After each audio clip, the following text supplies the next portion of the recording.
আসসালামু আলাইকুম। আজ নিয়ে আসলাম চিংড়ি মাছের মালাইকারি।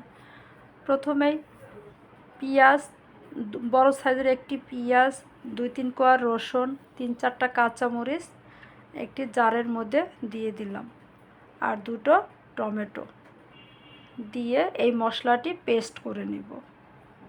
তারপরে এদিকে কড়াইয়ে কিছু রান্নার রেগুলার সরিষার তেল দিয়ে তার মধ্যে চিংড়ি মাছ লবণ এবং হলুদ দিয়ে মাখিয়ে চিংড়ি মাছ একটু হালকা ভেজে নিব, যাতে বেশি ভাজলে চিংড়ি মাছ আবার শক্ত হয়ে যায়, তাই হালকা ভেজে নিতে হবে।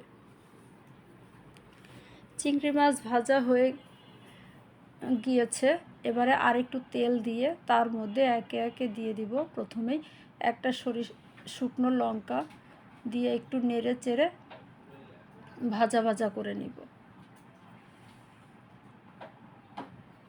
এরপরে দিয়ে দিলাম সেই পেস্ট করা মশলা দিয়ে এবার ভালো করে মশলাটাকে কষিয়ে নিতে হবে, যাতে মশলা থেকে কাঁচা গন্ধ দূর হয়ে যায়।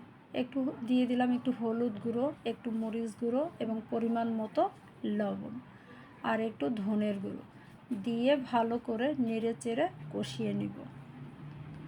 এবং হালকা একটু চিনি দিয়ে দিলাম, যাতে চিনি দিলে চিংড়ি মাছের মালাইকারি একটু মিষ্টি মিষ্টি লাগবে, খেতে খুবই মজা হবে। কয়েকটি কাঁচামরিচ ফালি দিয়ে দিলাম, দিয়ে এবার মশলা ভালো করে কষিয়ে নিব। মশলা প্রায় কষানো হয়ে গিয়েছে, তারপরে দিয়ে দেব নারকেলের দুধ।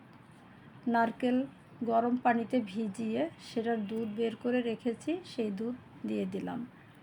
একটা নারকেল পুরো দুধ বের করে রেখেছি, সেটা চিংড়ি মাছের মশলার মধ্যে দিয়ে দিলাম।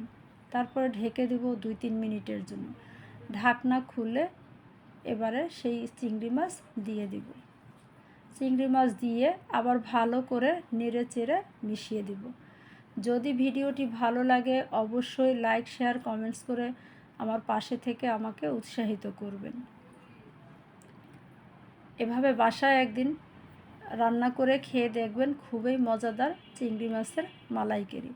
দিয়ে দিলাম হালকা একটু গরম মশলার গুঁড়ো আর দিয়ে দিলাম 1 টেবিল চামচ ঘি দিলে যাতে রান্নার স্বাদ বহুগুণ বেড়ে যায়। ধন্যবাদ।